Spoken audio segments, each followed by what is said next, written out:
Hello बच्चों, welcome to my channel R N G K hub. आज हम देखने वाले हैं एडगिट अभ्यास पुस्तिका विज्ञान कक्षा 7 का पाठ 1 से पाठ 5 तक का संपूर्ण हल। तो आइए चलिए बच्चों, वीडियो को देर ना करते हुए स्टार्ट करते हैं। पर हाँ, अभी तक आपने मेरा चैनल सब्सक्राइब नहीं किया तो सब्सक्राइब ज़रूर कर लें और वीडियो को लाइक ज़रूर करें। ओके बच्चों, चलिए आइए देखते हैं। पाठ जिसका है नाम है पादपों में पोषण। पोषण। तो आइए चलिए अपन देखते हैं। वीडियो को देर ना करते हुए अपन स्टार्ट करते हैं। अध्याय 1, पादपों में पोषण। इस अध्याय में मुख्यतः 3 लर्निंग आउटकम है समाहित हैं, जिसकी कि हमें अपना भोजन पेड़ पौधों से प्राप्त होता है। पौधे अपना भोजन वातावरण में स्वयं निर्मित करते हैं, इसलिए पौधों को स्वपोषी एवं पोषण विधि की स्वपोषी पोषण करते हैं। पौधे का विभिन्न भाग जड़, तना, प्रतिवर्ष पुष्प एवं बीज है। पौधे निम्न पोषक पदार्थ किससे प्राप्त करते हैं, आओ मिलान करके देखते हैं। तो चलिए अपन देखते हैं। क्वेश्चन नंबर 1, वस्तुनिष्ठ प्रश्न है आपके। सही विकल्प चुनकर लिखना है और ये जोड़ियाँ भी हैं। सूर्य से सूर्य का प्रकाश, जड़ों से पानी एवं पोषक तत्व, पत्तियों से क्लोरोफिल और वायुमंडल से CO2 अपन को प्राप्त होता है। तो चलिए अपन आगे देखते हैं बच्चों। बहुविकल्पीय प्रश्न, ये जोड़ियाँ हैं, आप इनको मिला लीजिए। इसके बाद अपन बहुविकल्पीय प्रश्न करते हैं।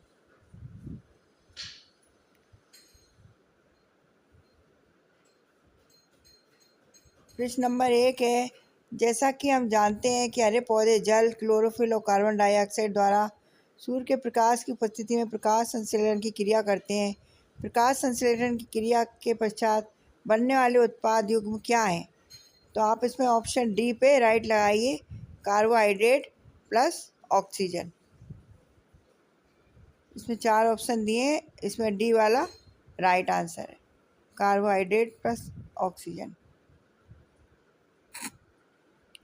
दूसरा वाला है, बूजो ने टेलीविज़न पर एक कार्यक्रम में ऐसा पौधा देखा जिसकी पत्तियां घड़े के आकार में बदल जाती हैं तथा वह पौधे छोटे छोटे कीटों का शिकार करते हैं। बूजो जानना चाहते हैं कि वह पौधा कौन सा है। तो आप इसमें ऑप्शन डी पर राइट लगाइए, नेपेंथस भटपर्णी। अब तीसरा है, जल की कमी वाले क्षेत्र के पौधे जैसे नागफनी की पत्तियां कांटों में रूपांतरित हो जाती हैं। ऐसे पौधे में प्रकाश संश्लेषण पौधे के किस भाग के द्वारा होता है? तो आप लिखिए ऑप्शन सी, तने के द्वारा। इसमें ऑप्शन सी सही है, तने के द्वारा। अब चौथा वाला देखते हैं। रेगिस्तान में पाया जाने वाला एक ऐसा पौधा जिसकी छाल दवा के रूप में काम आती है और उसकी लकड़ी में कीड़ा भी नहीं लगता है। इस पेड़ की फलियों की सब्जी बनाई जाती है, तो वो कौन सा पौधा है? तो आप ऑप्शन बी, खजेड़ी, खेजड़ी, खेजड़ी पे आप राइट लगाइए।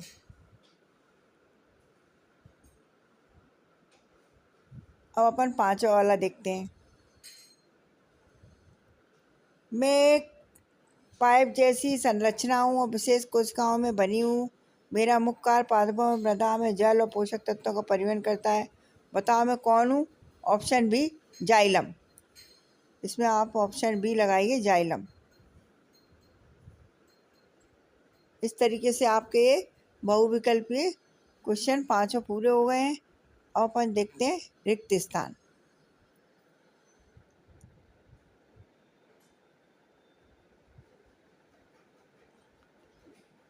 प्रश्न नंबर 2, दिए गए शब्दों में से चुनकर रिक्त स्थानों की पूर्ति कीजिए। ये कुछ शब्द दिए हुए हैं, तो आप इसमें भर सकते हैं। पहले में परपोषी प्रणाली, दूसरे में परजीवी भरिए, तीसरे में पत्तियां आएंगी और चौथे में पोषक। इस तरीके से आपको ये रिक्त स्थान पूरे करना है।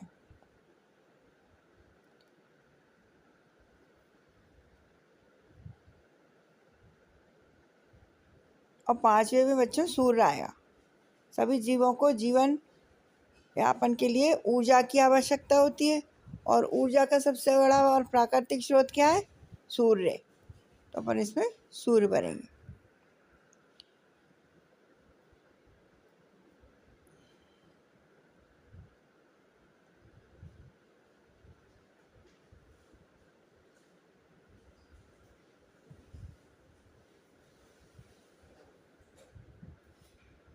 आप अच्छे से लिख लीजिए।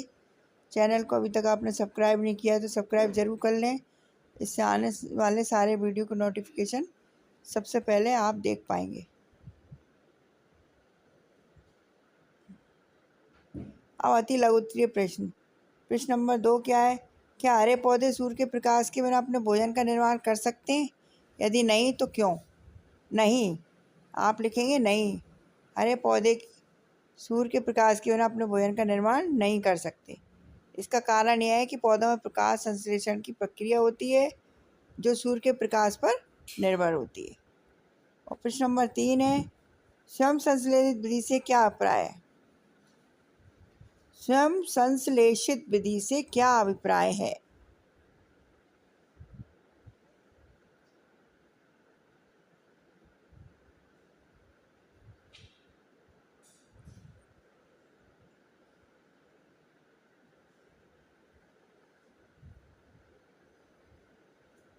आप लिखेंगे स्वयं संश्लेषित विधि से अभिप्राय है कि कोई जीव अपने भोजन का निर्माण स्वयं कर सकता है। जैसे पौधे प्रकाश संश्लेषण द्वारा सूर्य के प्रकाश, जल और कार्बन डाइऑक्साइड से ग्लूकोज और ऑक्सीजन बनाते हैं।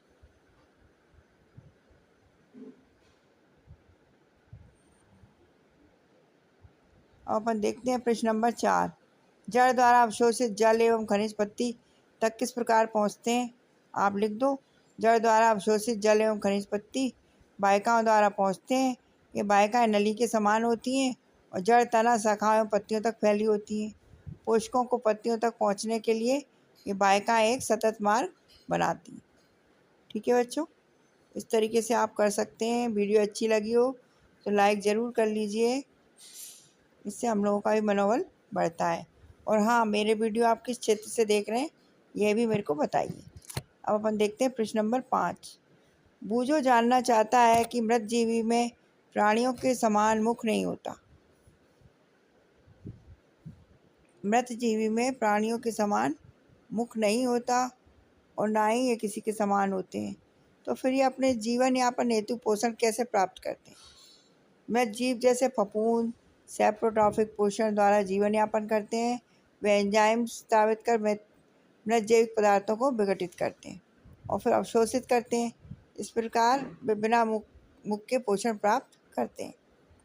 शैवाल कैसे बनते हैं? ये कहाँ पाए जाते हैं? शैवाल प्रकाश संश्लेषण प्रक्रिया द्वारा बनते हैं।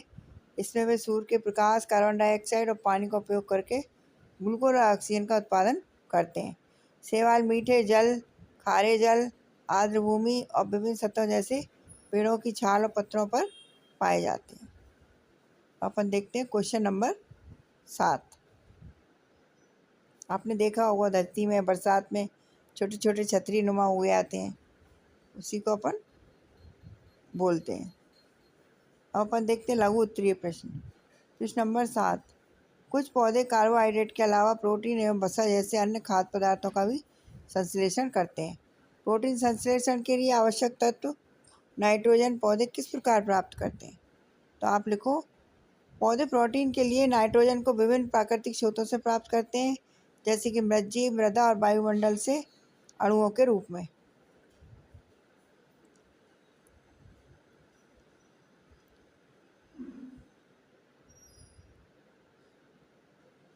अब अपन क्वेश्चन नंबर 8 देखेंगे बच्चों। सजीवों द्वारा भोजन ग्रहण करने एवं उनके उपयोग करने की विधि पोषण कहलाती है। पोषण के आधार पर स्वपोषी और विषमपोषी को परिभाषित कर उदाहरण दीजिए। तो स्वपोषी ऐसे जीवधारी जो कार्बोहाइड्रेट, प्रोटीन, वसा आदि के लिए किसी अन्य स्रोत पर निर्भर नहीं होते हैं, स्वपोषी कहलाते हैं। जैसे हरे पेड़ पौधे, वे अब अपना पोषण स्वयं बनाते हैं। और विषमपोषी या परपोषी वे जीव जो अपना भोजन स्वयं नहीं निर्माण नहीं कर पाते और सभी जंतु तथा कवक और कुछ जीवाणु तक कुछ एक कोशीय जीव, वो विषमपोषी होते हैं। अब 9 नंबर वाला देखते हैं अपन। यदि नागफनी के पौधे को ज़्यादा नमी या जलीय क्षेत्र में लगाया जाए तो क्या होगा? तापमान की अधिकता के कारण रेगिस्तान में होने वाले पौधे अपने पत्तियों को कांटों के रूप में बदल देते हैं, जिससे होने वाली पानी की खपत कम हो जाती है। परंतु यदि नागफनी के पौधे कम ज़्यादा नमी क्षेत्र में लगाए जाएं तो पानी की खपत नहीं होगी, जिससे तना हरा नहीं होगा।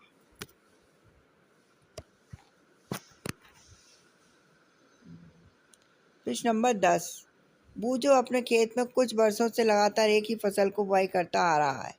फसल पर प्रतिवर्ष क्या प्रभाव होगा? एक ही फसल को लगातार बुआई करने से खेत की पोषण की असंतुलनता हो सकती है। बीमारी और कीट का खतरा बढ़ेगा और मिट्टी की ऊर्जा उत्पादन में घाटा होगा।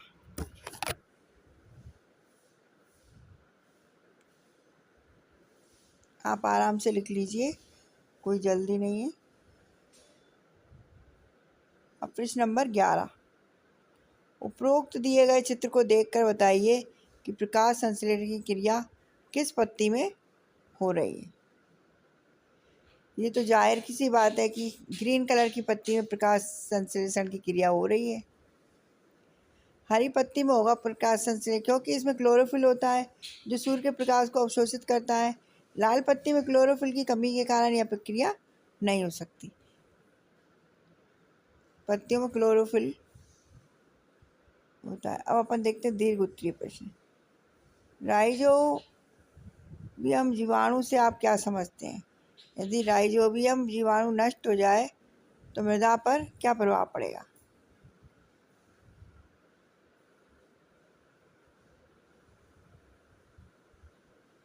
लिखा है यहाँ पे से लिख सकते हैं। दलहनी पौधों की जड़ों में नाइट्रोजन स्थिरीकरण करता है। राइजोबियम के नष्ट होने पर मृदा में नाइट्रोजन की कमी हो जाएगी, इससे फसलों की उपज घटेगी और उर्वरकों की आवश्यकता बढ़ेगी। इस तरीके से आप लिख सकते हैं।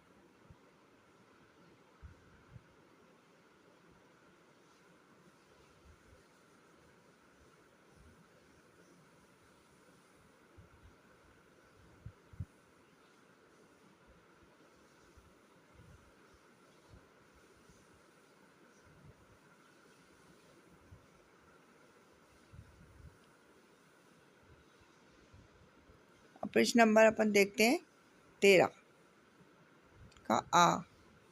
सूखी ब्रेड का टुकड़ा बंद डिब्बे में, नमीयुक्त ब्रेड बंद डिब्बे में और नमीयुक्त ब्रेड खुले डिब्बे में। उपरोक्त क्रियाकलाप के आधार पर बूझो जानना चाहता है कि किस डिब्बे में बंद ब्रेड में रोए जैसे संरक्षण ज़्यादा एवं जल्दी दिखेंगे और क्यों।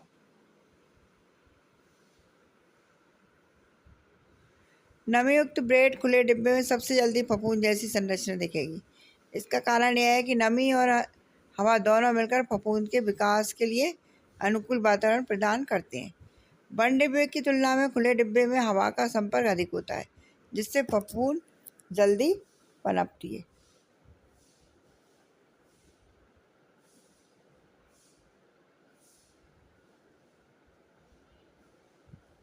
अब बा वाला देखिए आप। प्रकाश संश्लेषण की क्रिया न होने से मानव जीवन पर क्या प्रभाव पड़ेगा? व्याख्या कीजिए। ऑक्सीजन की कमी, वायुमंडल में ऑक्सीजन घट जाएगी, भोजन की कमी होगी, पौधों का भोजन उत्पादन रुक जाएगा, ग्लोबल वार्मिंग, कार्बन डाइऑक्साइड का स्तर बढ़ेगा, इससे मानव जीवन पर गंभीर प्रभाव पड़ेगा। अब प्रश्न नंबर 14। घटपर्णी पौधे का रंग हरा होता है तथा प्रकाश संश्लेषण भी करता है, फिर भी यह पोषण के लिए कीटों का भक्षण क्यों करता है? समझाइए। मैंने यहाँ लिख दिया है, आप लिख सकते हैं।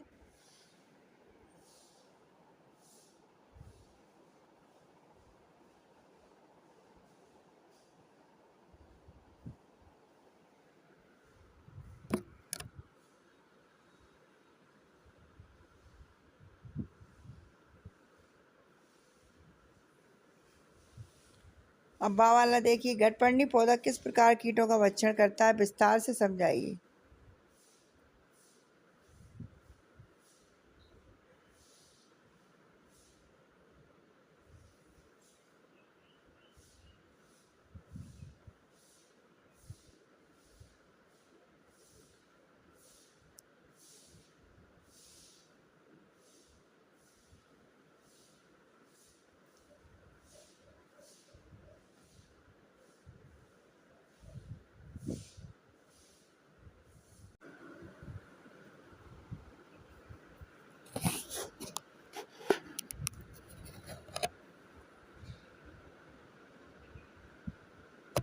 अपन देखते हैं प्रोजेक्ट 1। विभिन्न आकार की न्यूनतम 5 पत्तियां एकत्रित कर एक कागज पर चिपकाइए। पत्ती का नाम तथा एक एक उपयोग लिखिए। जैसा कि मैंने यहाँ पे चिपकाया है, पत्ती का नाम भी लिखा है और उसका उपयोग भी लिखा है। तुलसी के पत्ते पूजा और ध्यान में उपयोगी।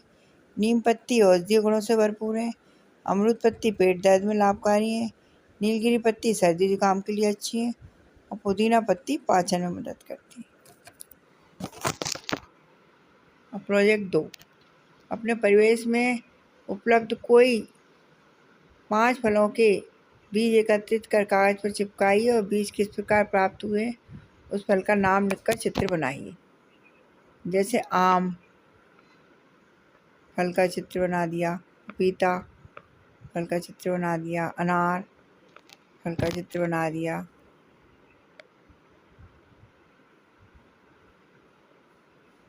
आप भी इस तरीके से बीजों को चिपका सकते हैं।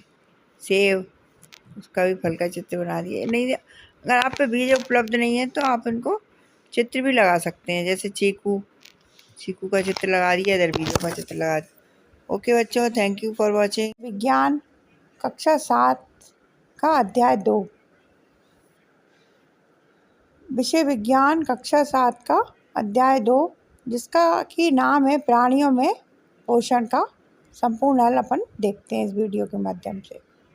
तो देखते हैं प्रश्न नंबर 1।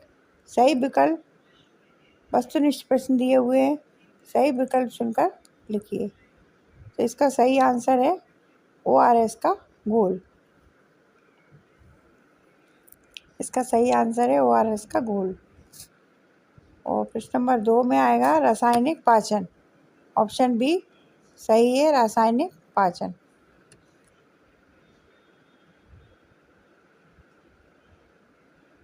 अब अपन तीसरा वाला देखते हैं। इसका सही आंसर है ऑप्शन ए, बड़ा हुआ सतह क्षेत्र पोषक तत्वों के अवशोषण को बढ़ाता है। तो सही आंसर ऑप्शन ए है, बड़ा हुआ सतह क्षेत्र पोषक तत्वों के अवशोषण को बढ़ाता है। और चौथे वाले में देखेंगे अपन, यह मांसपेशियों के संकुचन के माध्यम से भोजन को पाचन तंत्र में ले जाने के लिए मदद करता है।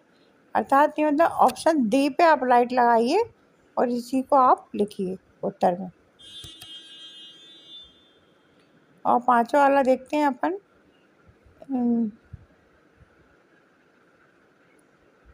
पांचवा वाला है, यह वह जगह है जहाँ भोजन पोषक तत्वों में टूट जाता है में और रक्त प्रवाह में अवशोषित हो जाता है। यानी ऑप्शन बी पे आप राइट लगाइए। अपन देखते हैं रिक्त स्थानों की पूर्ति। बच्चों, पहले में पाचन लिखो, दूसरे में स्टारफिश, तीसरे में अंतग्रहण और चौथे में स्वाद कलिकाएं। पहले में आप पाचन लिखिए, दूसरे में स्टारफिश लिखिए, तीसरे में अंतग्रहण लिखिए और चौथे में स्वाद कलिकाएं लिखिए और पांचवें में हाइड्रोक्लोरिक अम्ल।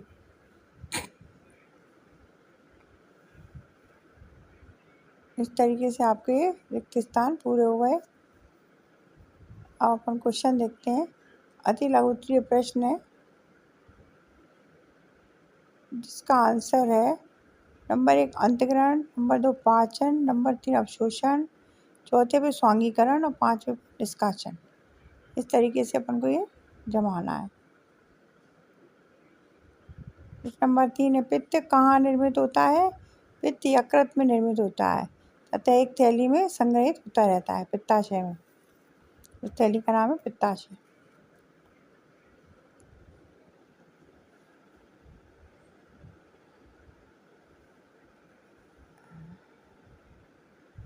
चौथा क्वेश्चन है, पहली स्कूल जाने के लिए जल्दी जल्दी भोजन खा रही थी, अचानक उसको खांसी उठती है, हिचकी आने लगती है, पहली के साथ ऐसा क्यों हुआ?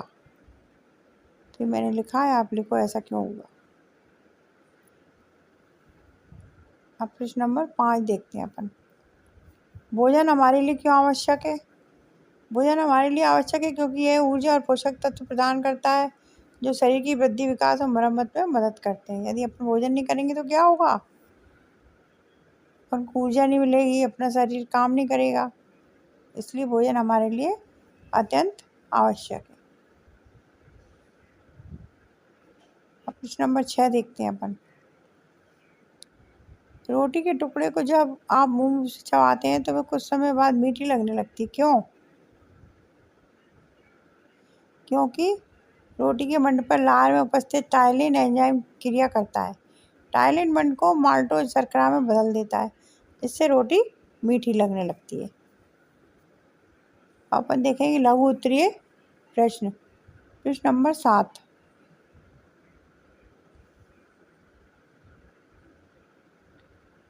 बूझो जानना चाहता है कि क्या घास खाने वाले जानवर एवं मनुष्यों में भोजन का पाचन समान तरीके से होता है क्या? यदि कुछ भिन्न है तो उसका विवरण लिखें। तो मैंने यहाँ लिखा है, आप लिख लीजिए।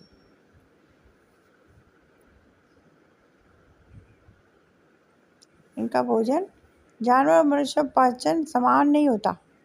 घास खाने वाले जानवर रूमेन में भोजन भंडारित कर जुगाली करते हैं और उनके रूमेन में सेलुलोज पचाने वाले जीवाणु होते हैं, जबकि मनुष्य में यह प्रक्रिया नहीं होती। अपन तो जुगाली नहीं करते, आपने देखा होगा गाय जुगाली करती रहती है। अब प्रश्न नंबर 8 देखिए। मानव पाचन तंत्र के अमाशय में पाए जाने वाले हाइड्रोक्लोरिक अम्ल की पाचन क्रिया में क्या भूमिका है? समझाइए। यह पैथोजन जीवाणुओं को नष्ट करके भोजन के स्वाद और स्वच्छता को सुनिश्चित करता है। क्वेश्चन नंबर 9 देखिए। डिग्रोम क्या है? ये कहाँ पाए जाते हैं? उनके कार्य लिखिए। तो मैंने ये लिखा है, आप उसको उतार सकते हैं आराम से।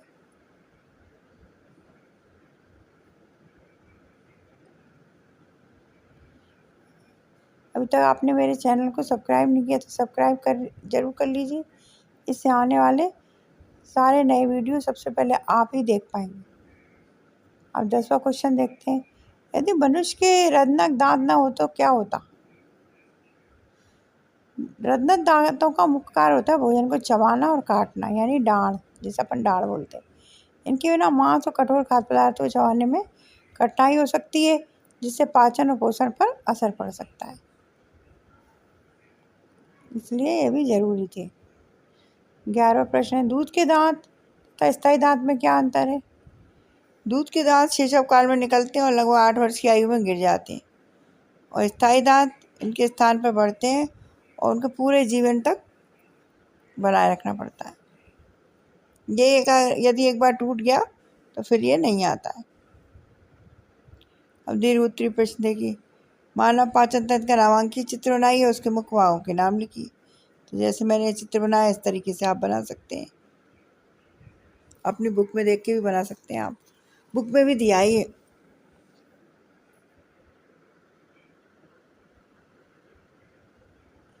उसको नामांकित कर दो। मुख गुहिका, लाल ग्रंथि, केशिका, उस तरीके से पित्ताशय, अमाशय, अग्नाशय, उसको आप कर सकते हैं। अपन देखते हैं प्रश्न नंबर 13। निम्न पाचन संबंधित क्रियाओं को संक्षेप में लिखिए।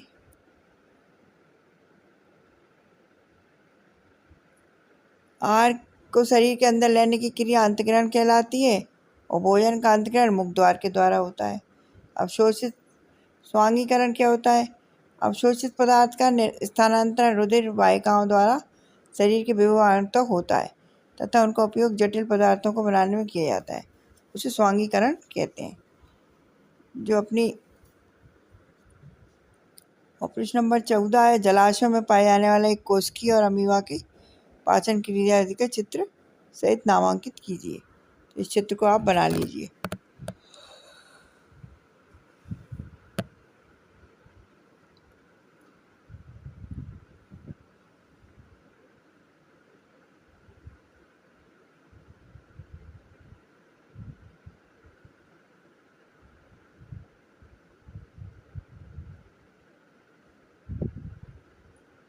अमीबा कुछ सूक्ष्म जीवों का आहार होता है।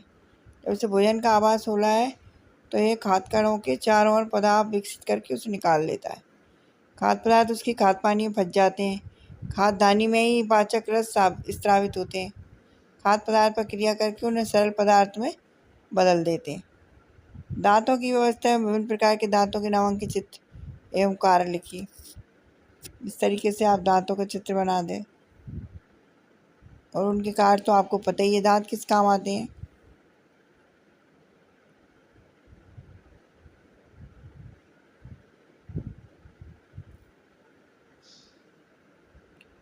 काटने का कार्य करते हैं, फाड़ने या चीरने का कार्य, भोजन को चबाना, भोजन को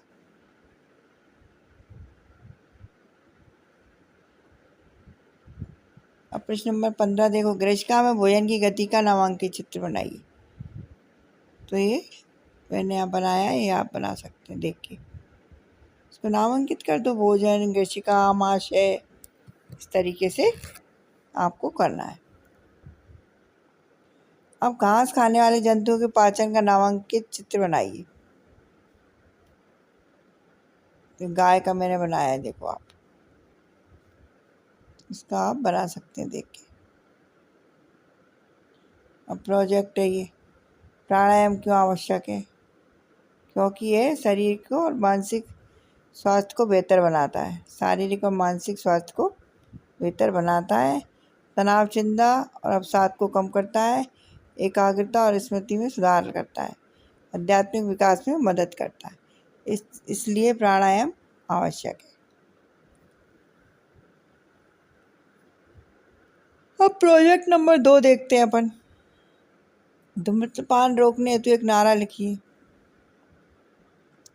धूम्रपान छोड़ो, जीवन जियो, इस तरीके से आप लिख सकते हैं। और ये चित्र भी बना सकते हैं, नामांकित चित्र भी आप बना सकते हैं।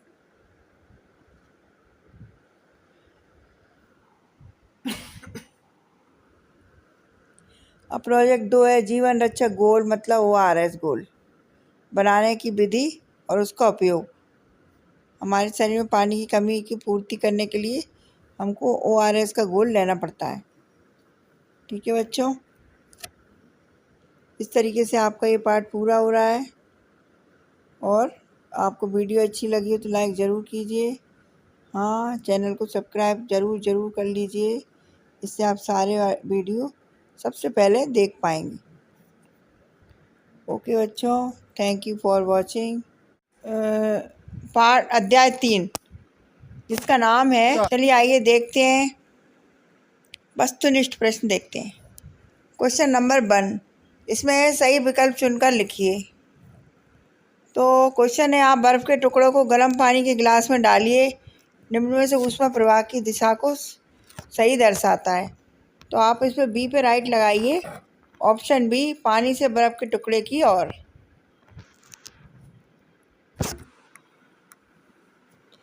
अब देखते हैं क्वेश्चन 2, कुछ वस्तुओं के शरीर का तापमान निम्नानुसार दिए गए हैं। उपरोक्त में थर्मामीटर रीडिंग अनुसार शरीर का वर्तमान ताप दिया है, बताइए इनमें से किसको बुखार है।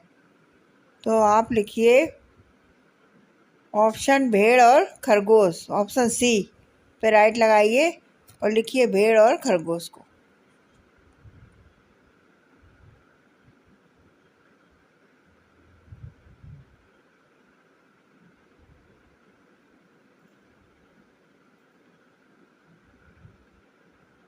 ऑप्शन सी, भेड़ और खरगोश।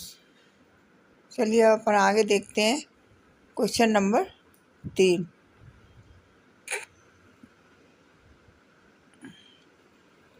देखिए भेड़ का 103 है, 104 सामान्य ताप उसको है और इसको है, इसका 104 होना चाहिए, खरगोश का तो 107 है। तो अपन ने ये देखा कि भेड़ और खरगोश को कोई आया है शायद। क्वेश्चन नंबर 3, बूजो ने मेले में दुकान की बर्फ़ का गोला खरीद कर खाया, उसके बाद वो कुछ और गोले खरीद कर दूसरे दिन खाने के लिए ले गया। उसने देखा कि बर्फ़ के गोले तेज़ी से पिघलने लगे। बर्फ़ के गोले को पिघलने से बचने के बूजो को क्या करना चाहिए? तो आप ऑप्शन बी पे राइट लगाइए। बर्फ़ के गोले को जूट के कपड़े में लपेट कर रखना चाहिए। क्वेश्चन 4, एक प्रयोग में छात्र बर्फ़ का एक टुकड़ा धातु की प्लेट पर रखता है और दूसरा बर्फ़ का टुकड़ा लकड़ी की प्लेट पर रखता है। कुछ समय बाद धातु की प्लेट में रखा टुकड़ा लकड़ी की प्लेट की अपेक्षा जल्दी पिघलने लगता है। तो उसका सही कारण क्या होगा? आप लिखो, धातु लकड़ी की अपेक्षा ऊष्मा की अच्छी चालक है। ऑप्शन ए पे राइट लगाइए आप। अब 5वां वाला देखिए, थल समीर कहते हैं, किसे कहते हैं? ऑप्शन ए, समुद्र की ओर से आने वाली वायु को थल समीर कहते हैं। 5वां वाला देखिए, डॉक्टरी थर्मामीटर की परास कितनी होती है? आप लिखो 35 डिग्री से 42 डिग्री तक। Option A. मनुष्य का सामान्य ताप कितना होता है? उत्तर में आप लिखो 37 डिग्री सेंटीग्रेड। ऑप्शन बी पे राइट लगाइए। अपन देखते हैं प्रश्न नंबर 12, रिक्त स्थानों की पूर्ति कीजिए। इसमें कुछ शब्द दिए हुए हैं, उनको अपन गोचर स्थान पर भरना है। तो आप पहले में ठंडी पे लगाइए गोला, ऊष्मा का प्रवाह सदैव गर्म वस्तुओं से ठंडू वस्तुओं की ओर होता है। दूसरे में कुचालक लिखिए। तीसरे में गर्म, और चौथे में आएगा समुद्री समीर, और 5वें में आएगा विकिरण। यहाँ पे मैंने लिख दिया है, आप आराम से लिख सकते हैं इसमें से देख के। अब अपन चलते हैं लघु उत्तरीय प्रश्न पे। प्रश्न नंबर 2, ऐसे पदार्थ जो ऊष्मा का स्थानांतरण नहीं करते उनको परिभाषित कर उदाहरण सहित लिखिए। उन्हें ऊष्मारोधी कहते हैं। क्या कहते हैं? उन्हें ऊष्मारोधी कहते हैं। उदाहरण को जैसे रबर, लकड़ी, प्लास्टिक। प्रश्न नंबर 3 है, आपके आसपास पाई जाने वाली ऊष्मा की चालक तथा कुचालक वस्तुओं के नाम लिखिए। चालक और कुचालक। तो ऊष्मा की चालक क्या है? लोहा, तांबा, एल्युमिनियम, चांदी। और कुचालक क्या है? प्लास्टिक, लकड़ी, रबर, ऊनी कपड़े।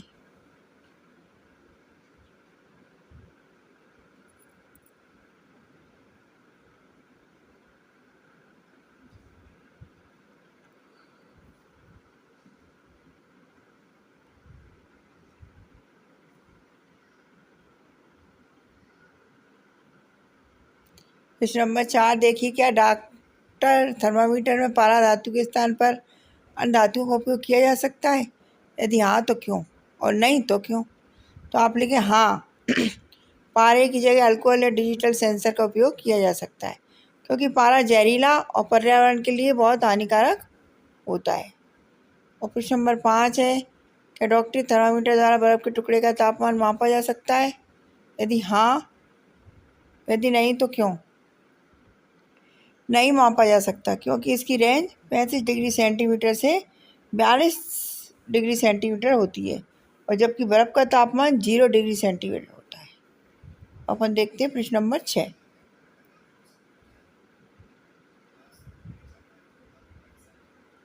यदि हम सर्दियों में ऊनी वस्त्र के स्थान पर टेरिकॉट वस्त्र उपयोग करें तो क्या होगा? ठंड अधिक लगेगी, क्योंकि टेरिकॉट गर्मी को अच्छी तरह से नहीं रोक पाता है।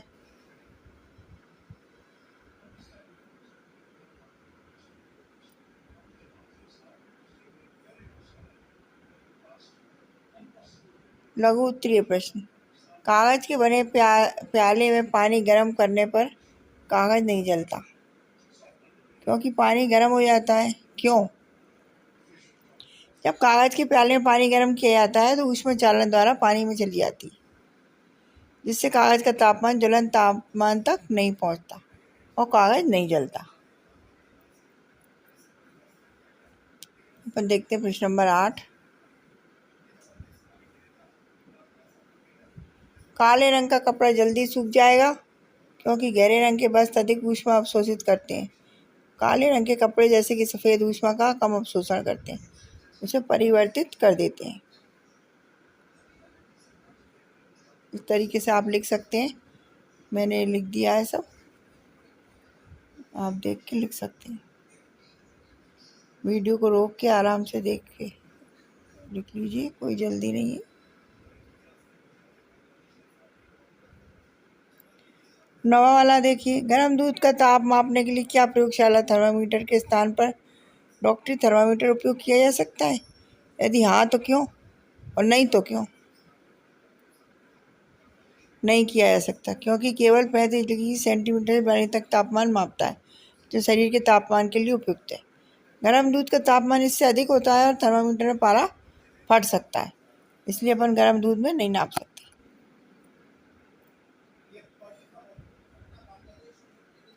अब प्रश्न नंबर 10 देखिए, जब बर्तन को ज्वाला पर रखते हैं तो वह गर्म हो जाता है। पूरी तलते समय तलने वाले बर्तन पर लगा लकड़ी का पत्ता तो बर्तन को पकड़ने पर गर्म लगा। मुझे जानना है कि वह बर्तन सिर तक हुआ और क्यों। हाँ, क्योंकि लकड़ी का हैंडल ऊष्मा का कुचालक होने के कारण गर्म नहीं होता है। 11वां वाला देखिए, ऊष्मा स्थानांतरण करने में चालन और संवहन की प्रक्रिया में अंतर बताइए। जो चालन है और जो संवहन है।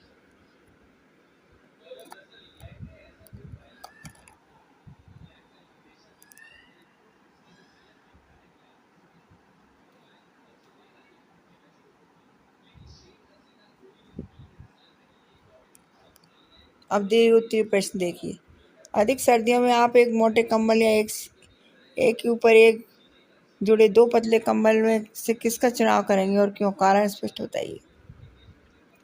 एक के ऊपर एक जुड़े दो पतले कंबलों का चुनाव करेंगे क्योंकि उन दोनों कंबलों के बीच में वायु की एक परत भी विद्यमान है। क्योंकि वायु ऊष्मा की कुचालक होती है, इसलिए अधिक ऊष्मा बनाए रखती है और कंबल को गर्म रखती है।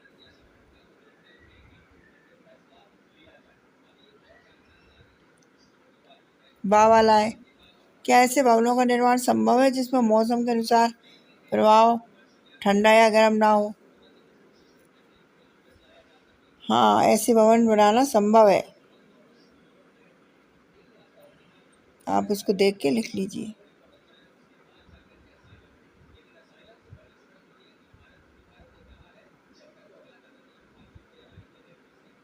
13वां वाला आ देखिए, बूझो को कक्षा में 10 बच्चों के शरीर का ताप थर्मामीटर के उपयोग द्वारा मापने के लिए कहा गया। बताइए कि डॉक्टर थर्मामीटर से ताप मापते समय बूझो को कौन कौन सी सावधानियां रखनी चाहिए?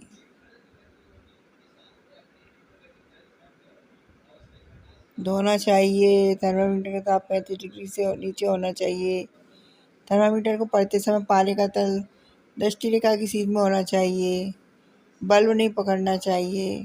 इस तरीके से सावधानियां रखना चाहिए। डॉक्टरी थर्मामीटर का सचित्र वर्णन कीजिए। ये मैंने चित्र बना दिया है, ये वर्णन कर दीजिए आप।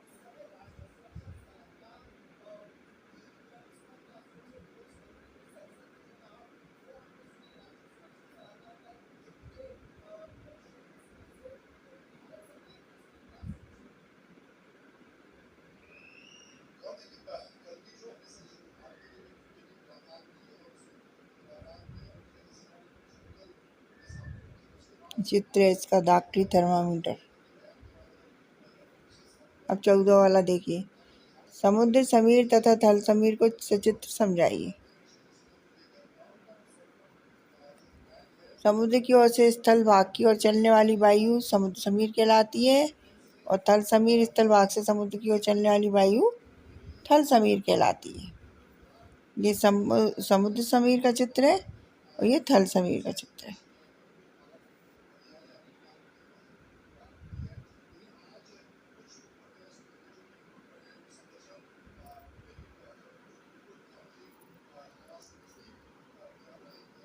एडगेट में काफ़ी क्वेश्चन दिए हुए हैं, वाकई में आपको बहुत परेशानी आ रही है लिखने में, समझ सकती हूँ, लेकिन अब प्रशासन की इच्छा यही है। डॉक्टरी थर्मामीटर और प्रयोगशाला थर्मामीटर में अंतर लिखिए। तो मैंने ये दोनों में अंतर लिख दिया है।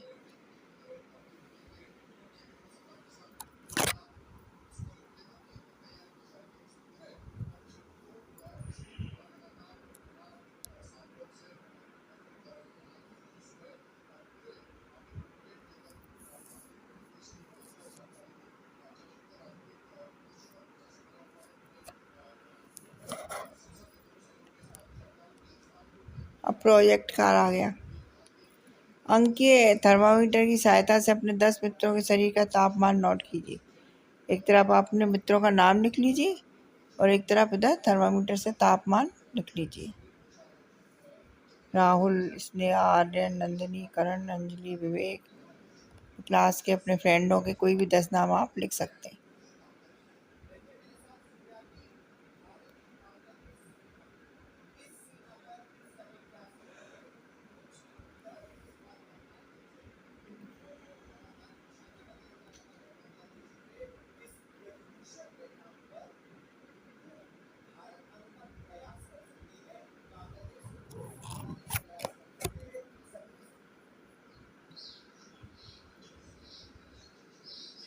ये प्रोजेक्ट 2 है। तापमान को जीभ के नीचे क्यों रखते हैं? तापमान का सीधा असर जीभ पर पड़ता है, इसलिए इसके नीचे तापमापी रखते हैं।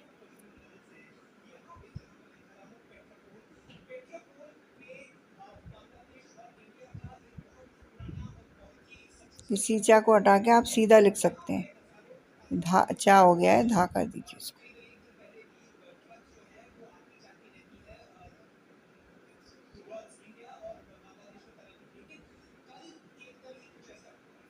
मुंह के अतिरिक्त कहीं और भी रख सकते हैं, आप लिखो। हाँ, शरीर के कंधे के नीचे भी रखते हैं।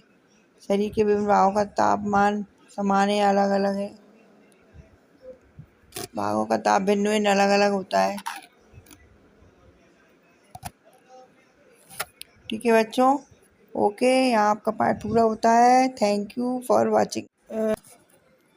अध्याय 4, जिसका नाम है अम्ल, क्षारक और लवण। तो आज बच्चों हम इसमें अम्ल, क्षारक और लवण के बारे में जानकारी देंगे। वीडियो अच्छी लगी हो तो लाइक ज़रूर करना, और हाँ, चैनल में पहली बार आए हो तो सब्सक्राइब ज़रूर कर लीजिए। इससे आने वाले सारे वीडियो के नोटिफिकेशन सबसे पहले आपके पास पहुँचेंगे। ये 2024 और 25 की नई वाली बुक है, जिसमें काफ़ी कुछ क्वेश्चन ज़्यादा दिए हुए हैं। मैंने एक एक क्वेश्चन इसमें बड़े उससे लिखा है, आप देख सकते हैं। यहाँ पे कुछ पदार्थ दिए हुए हैं, उसमें से अपन को ये देखना है कौन से खट्टे हैं, कौन से नहीं है। पदार्थ का नाम लिखना है, स्वाद का अनुमान लगाना है। अनुमान लगाओ कौन सा अम्ल है, कौन सा क्षार है और कौन सा लवण है।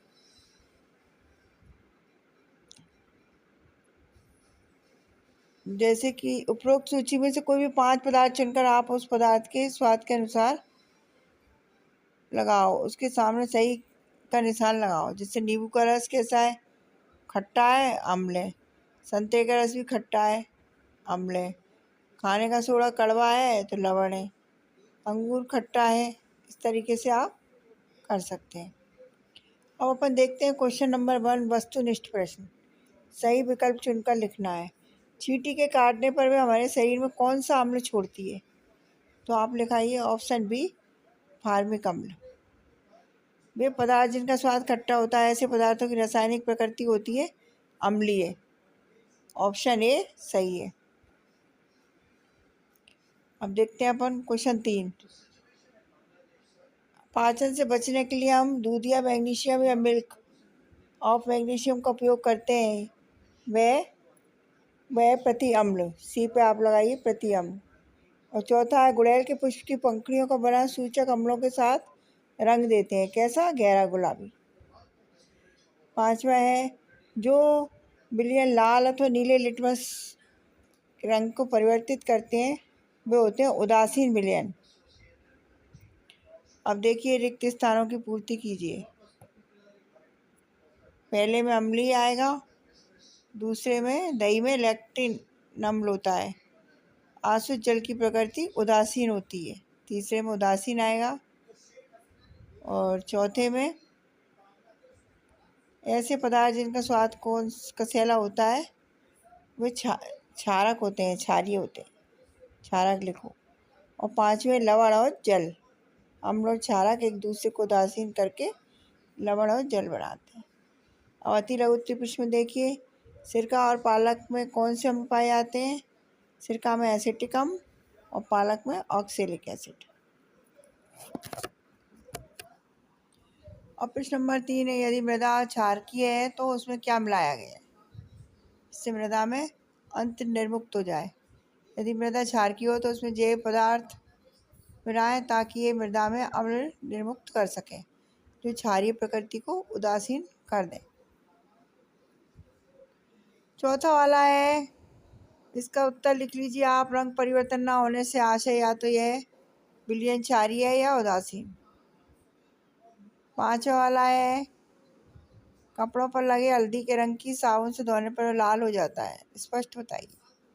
क्योंकि हल्दी में उपस्थित करक्यूमिन क्षारीय स्थिति में रंग बदलता है। साबुन क्षारीय प्रकृति का होता है, इसलिए रंग बदल जाता है। क्वेश्चन नंबर 6 है, सूचक से आप क्या समझते हैं? 2 प्राकृतिक सूचकों के नाम लिखिए। हल्दी और गुड़हल।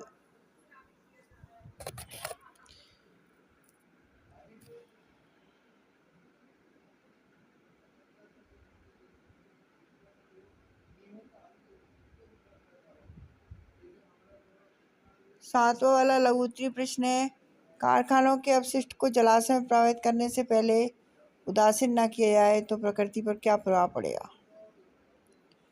तो जलीय जीव और मछलियां अम्ल के प्रभाव में प्रभावित होंगे, सभी जीव मर जाएंगे, ये हमारी प्रकृति पे प्रभाव पड़ेगा।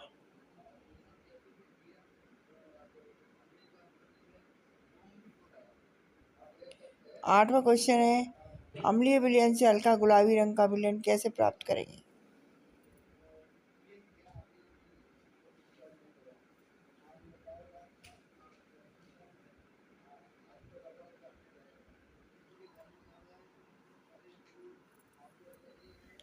नवा देखिए, लिटमस पत्र के द्वारा आप अम्ल व क्षारकों की पहचान कैसे करेंगे? नीले लिटमस पत्र को लाल कर दे अम्ल, तो लाल लिटमस पत्र को नीला कर दे, वो क्षारीय होता है। 10वां वाला क्वेश्चन देखिए, चूने के पानी में तनु सल्फ्यूरिक अम्ल मिलाया तो इससे होने वाली प्रतिक्रिया बताओ।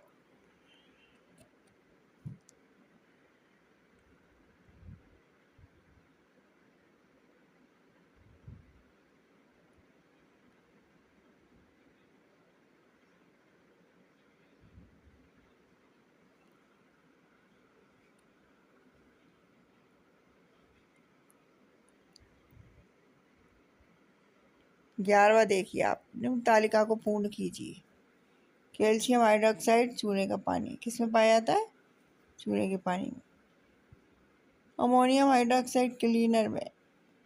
सोडियम हाइड्रोक्साइड साबुन में। मैग्नीशियम हाइड्रोक्साइड दूध या मैग्नीशियम में।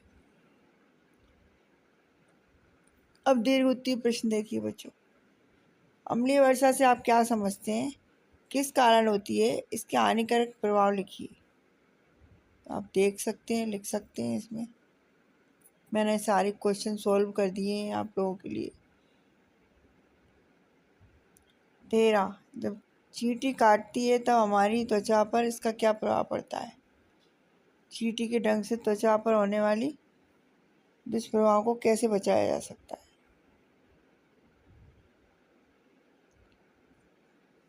जब चींटी काटती है तो हमारी त्वचा पर अम्लीय प्रभाव डाल देती है।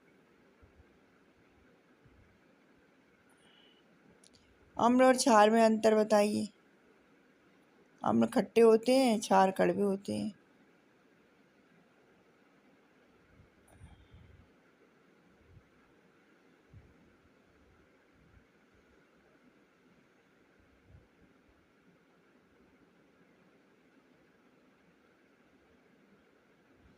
अब प्रश्न नंबर 14 देखिए, गुड़हल के पुष्प द्वारा बने सूचक से आप तालिका में दिए गए पदार्थों को पहचान कर निष्कर्ष निकालिए।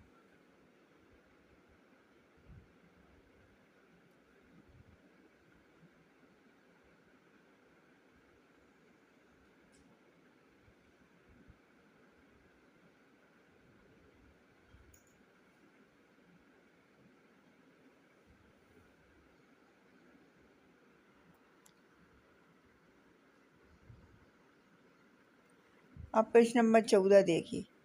किन्हीं 5 अम्लों के नाम तथा उनके स्रोतों के नाम लिखिए। सिट्रिक अम्ल नींबू, ऑक्सैलिक अम्ल टमाटर, लैक्टिक अम्ल दही, एसिटिक अम्ल सिरका, एसिटिक अम्ल।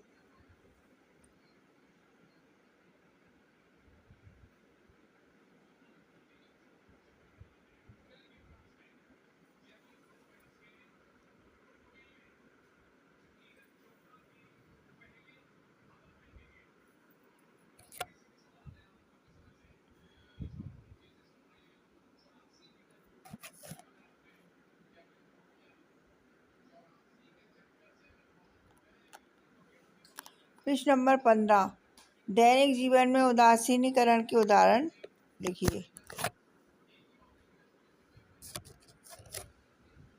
और 15 बा, किसी फैक्ट्री के आसपास के बाग में यदि हवा में बहुत प्रदूषण हो तो वहाँ पर होने वाली वर्षा के पानी में डूबने पर नीला व लाल रंग से पत्र किस रंग में बदल जाएगा और उसका क्या कारण होगा।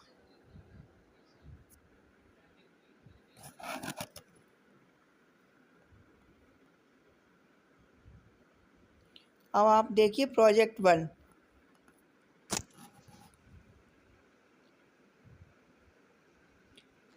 हल्दी पर विलयन का प्रभाव क्या है। अम्लीय, क्षारीय, उदासीन को प्रकट हुआ उसे लिखिए। थोड़ा सा जल मिलाकर उसका पेस्ट बनाओ। इस तरीके से आपको प्रोजेक्ट स्वयं को करना है। तब आप देखिए कि क्या अम्लीय है और क्या क्षारीय है। ये पीता लिखा है ना, इसको पीला कर लीजिए आप।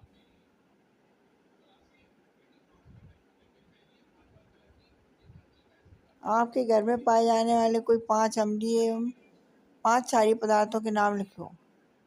ये इम्पोर्टेंट प्रोजेक्ट है।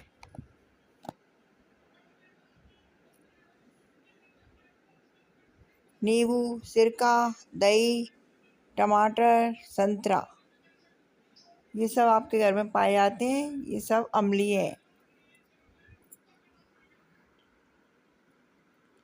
अब अपन क्षारीय देखते हैं। बेकिंग सोडा, साबुन, वॉशिंग सोडा, टूथपेस्ट,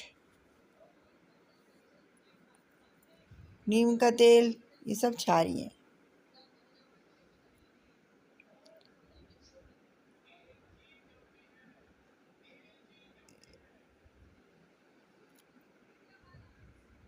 इस तरीके से आपकी वीडियो पूरी हुई बच्चों।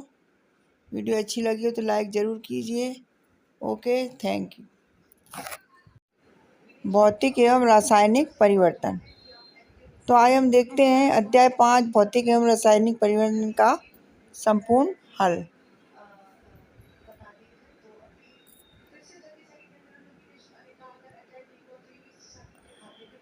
इसमें अपन भौतिक और रासायनिक वस्तुओं की जानकारी मिलेगी अपन को। जैसे कि यहाँ पे दिया हुआ है, कागज को फाड़कर छोटे छोटे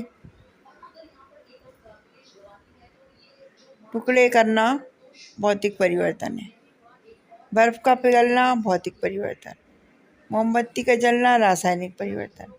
पेड़ की सूखी पत्तियों खाद का बनना रासायनिक परिवर्तन।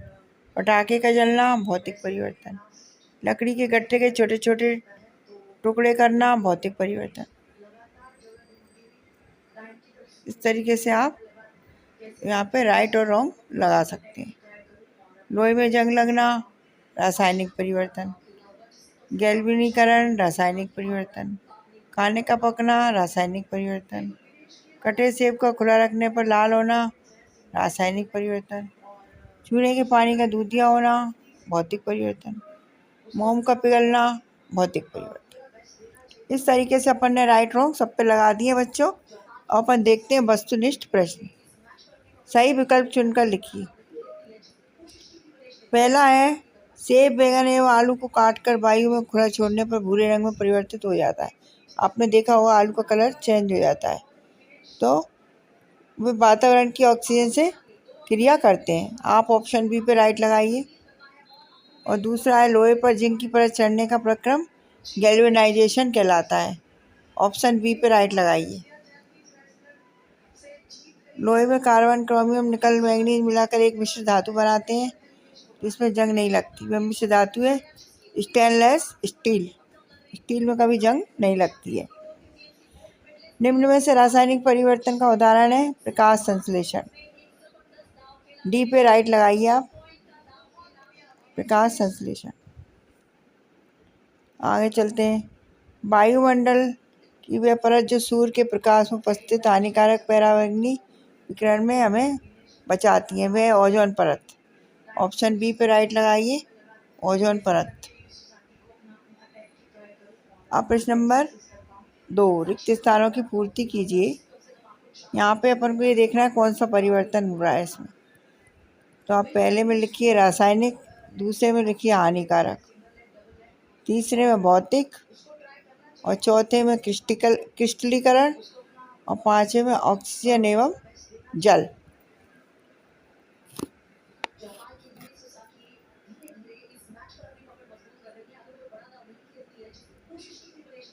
पांचवें में ऑक्सीजन एवं जल। अब देखते हैं अपन लघु उत्तरी, अति लघु उत्तरी प्रश्न। प्रश्न नंबर 2,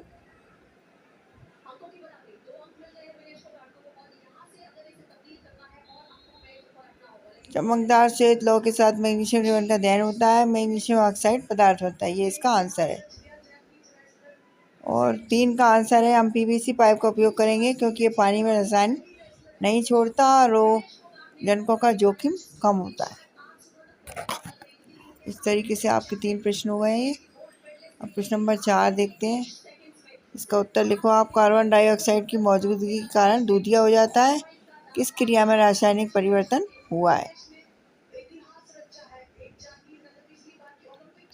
अब प्रश्न नंबर 5। प्रश्न नंबर 5 देखेंगे अपन।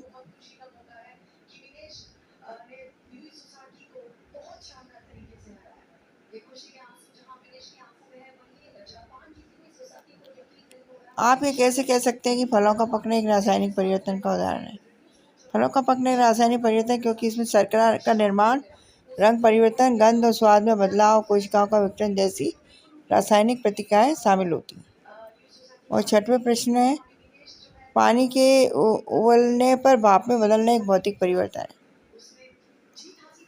अब देखिए अति लघु उत्तरीय प्रश्न।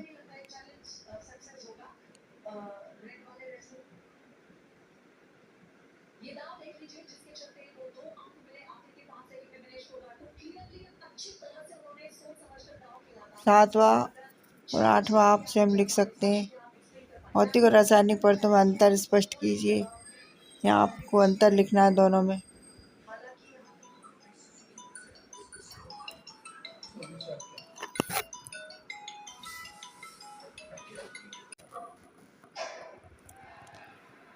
भौतिक और रासायनिक परिवर्तन में अंतर स्पष्ट कीजिए। भौतिक परिवर्तन प्रतिवर्ती होते हैं और नया उत्पाद नहीं बनाते। रासायनिक परिवर्तन अपरिवर्तनीय होते हैं और नए उत्पाद बनाते हैं। 9 वाला प्रश्न देखिए। कॉपर सल्फेट विलयन में लोहे की कील डालने पर विलयन का रंग हरा क्यों हो जाता है? क्योंकि कॉपर की तुलना में ज़्यादा अभिक्रियाशील होता है और कॉपर लोहे की तुलना में, लोहा कॉपर। 10 वाला देखिए।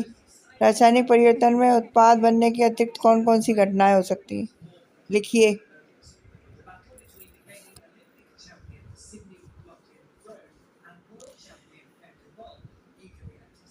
ध्वनि का उत्पन्न होना, गंध में बदलाव होना, रंग में बदलाव होना, इस तरीके से होता है। 11 वाला देखिए। मैग्नीशियम के फीते को जलाने पर अवशेष के रूप में श्वेत भस्म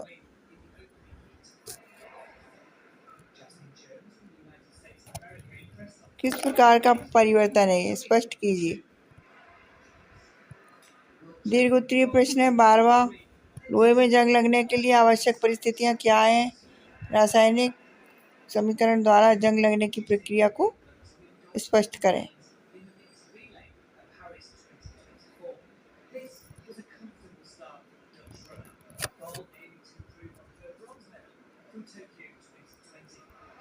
अब आएगा प्रश्न नंबर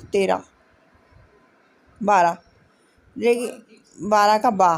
रेगिस्तानी क्षेत्रों की अपेक्षा समुद्र तटीय क्षेत्रों में लोहे की वस्तुओं की आर्द्रता कितनी होती है?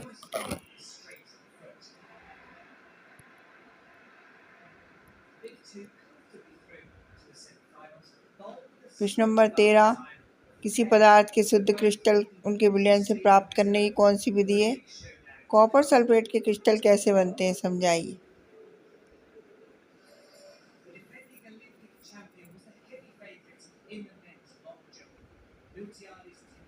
और खिड़कियों का कैसे पता करें? खिड़की कितने की पड़ेगी? एक अपन लोहे की जाली और चौखट और गेट लगवाएंगे तो है। लोहे के जंग से बचाने के लिए किए जाने वाले उपायों को लिखिए। तो शनिवार इतवार को दोनों लगा लो हिसाब किताब है। अपन दोनों बैठ जाएंगे।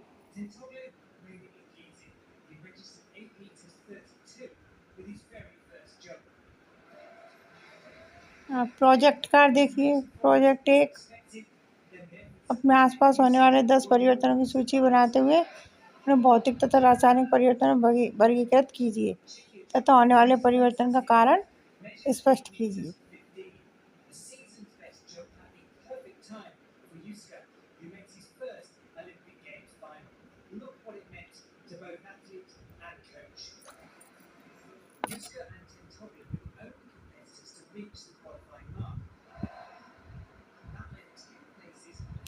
बर्फ का पिघलना भौतिक, पानी का उबलना भौतिक, कागज का फटना भौतिक, नमक का पानी में घुलना भौतिक, मोमबत्ती का जलना रासायनिक, लोहे का जंग लगना रासायनिक, दूध का खट्टा होना रासायनिक, पटाखों का जलना रासायनिक, फलों का सड़ना रासायनिक, कांच का टूटना भौतिक।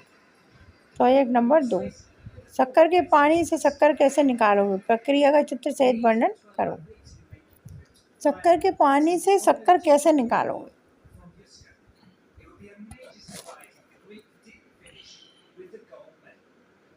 वाष्पीकरण का चित्र बनाएंगे अपन।